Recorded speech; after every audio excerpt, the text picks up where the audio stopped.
show y'all how I made this Ed Hardy text.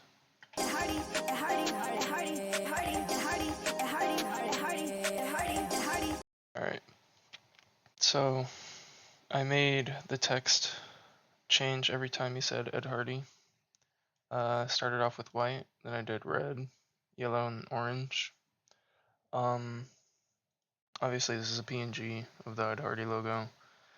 And then over that I made an adjustment layer, put wave warp on it. I turned the height up at the start so it would flow more, and I had the speed up to 1.4, and then on the second time he said Ed Hardy, I turned it down. That way it wouldn't be going too fast. And then after that, I pre-comped that, and then I put color emboss on it. Turn the relief up to 10.7. You guys can just copy these. 10.7, contrast 980. I'll get into the Twitch in a second. But I changed the direction from 45 to 219.2, back to 1, and then 1.3. So there's 1 and then 1.3 on this one. And this is how I graphed it, like this. That way it would move each time he said Ed Hardy. Not each time, but on the second time, you know, second and third, or second and fourth time, sorry. You can see it move. Alright, now the Twitch, I used the slide just for some shake. I put it to 1.1 amount, 21.4 speed, enable the slide in here, otherwise it won't show up. Go into the slide, these are the settings you can copy. Slide amount 40.8, slide twitches per second 2.54, slide spread 0.96, slide tendency 0.12, slide RGB split 34, slide motion blur 28.3, just so it's not taking away what you can see, because the motion blur would kind of make it too blurry. Alright, I pre-comp that, and then let me take all these off for a second. This is the text here. And then I duplicated it and I scaled this one up. Don't worry about all this. I scaled it up and I changed the rotation, the X rotation to 180. That would be backwards. I set the opacity to 35. I put Gaussian blur on it, set that to 8, and then the signal, you can copy that if you want. And then I changed the seed around here, and I just made it super random. That way it would move a lot. But yeah, you can copy the settings off the signal. Then I put black and white on it, and that's for the back part.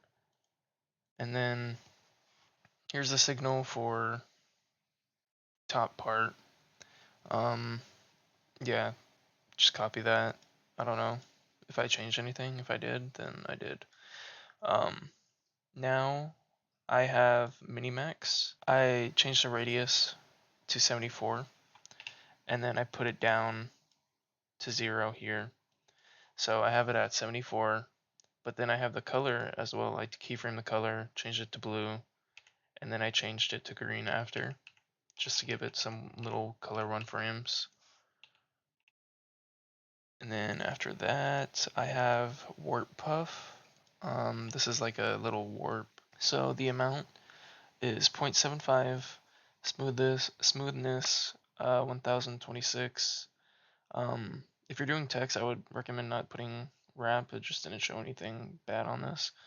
But the amount goes from 0.75 to 0, and then the rotate warp direction goes from 0 to 686.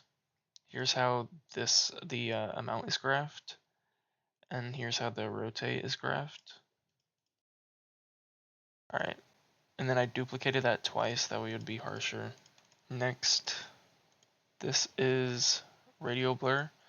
I did this so it'll give it some zoom motion blur whenever I scaled these back in. Oh yeah, I forgot to mention I scaled them in on each time they say Ed Hardy. So yeah, do that. And then this is another Minimax. I just set it to red and then turned it up a little bit. That way it'll be harsher. It's easier to see, just for one frame. And then this is another blur. Alright, now we have pixel sorter, and I set it to hard mix, just a little one frame again. You can copy these settings if you want. It's pretty regular. I think I just changed the threshold. Alright, another radial blur. Don't worry about that. S-shake. This is just an S-shake on the last Ed Hardy to give it some more amp. A little more strength, I guess. Alright, now I think this is where people wanted to see what I did for this. This is a little complicated. I put BCC damage TV. I set it to manual, change the seed to 0.9. This is 100. Noise 50. Don't worry about the degraded color. Miscellaneous, I keyframed the V rolling speed from 0 to 2.6 to 2.7, skip 1, and then I set it to 3.4. And then I have the opacity at 15 on the first keyframe, 100 on the second, and then I went over a couple keyframes and I set it back to 0. Here's how that graph looks. Okay. Now I also set it to screen. Otherwise it'll look like this and you won't be able to see through the black on the this part right here. So you set it to screen. And then it just kind of pulls it up in ghosts a little bit. I don't think I changed anything else, but I'll open all of these so you guys can see. I'm gonna copy all those you can. Alright, now this adjustment layer has Minimax and invert on it. First, this Minimax is at 1468. It's just set to horizontal, and you don't have to change the color. But I do have invert on it, and then I set the keyframe on blend with the original, have it set to 0 on the first one, and then on the next one, I changed the Minimax down to 52, and then I set the invert blend to original, or blend with original to 100. And then I have radial blur on this again to give it a little more blur, look like a little scale kind of.